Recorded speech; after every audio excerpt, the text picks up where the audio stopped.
Police যখন কোনো একটি অরাজকতা ঠেকানোর প্রতিহতের চেষ্টা করছিল, তখন আমার অফিসারদের সাথে কী ধরনের ব্যবহার করা হয়েছে অত্যন্ত দুঃখজনক।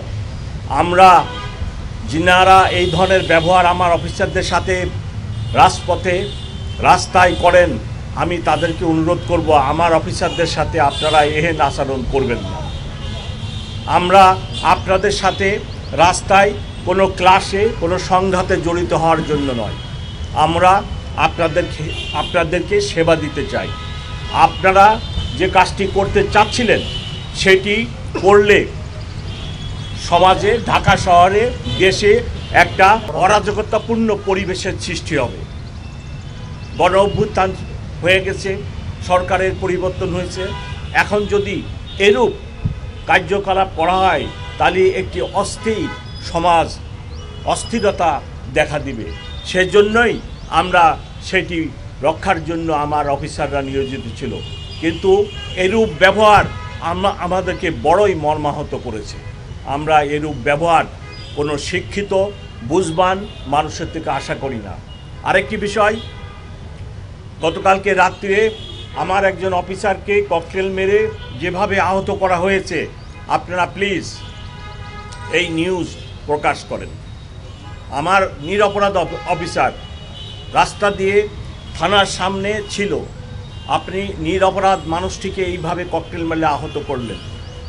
এতে আমার অফিসারদের মনোভাব নষ্ট হয় এবং পরিণতিতে আমরা সবাই ক্ষতিগ্রস্ত হব। যদি আমার অফিসারদের মনোবল ঠিক না থাকে, আপনারা দেখছেন 5ই আগস্টের পরে আমি নিজে রাত্রে দেখেছি 80 বছরের বৃদ্ধ লোককেও বাঁশের লাঠি নিয়ে মহল্লার মধ্যে মহল্লা পাহারা দিতে হচ্ছে। আমার অফিসারদের মনোবল যদি ভেঙে যায়, তাহলে আপনাদেরকে আবার এই নিজেদেরকে বাঁশের লাঠি নিয়ে বৃদ্ধ লোককেও রাস্তায় নেমে তার বাড়িঘর এর পাহারা দিতে হবে।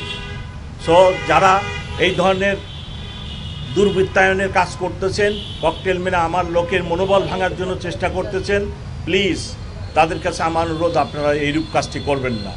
আসুন আমরা সবাই মিলে চেষ্টা করি নিরাপদ থাকার জন্য, ভালো থাকার জন্য।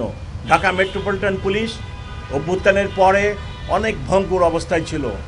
আমাদের অনেক চেষ্টায়, অনেক কষ্টের ফলে, আপনাদের সহযোগিতায় আজকে পুলিশ অফিসাররা মনোবল ফিরে পেয়েছে।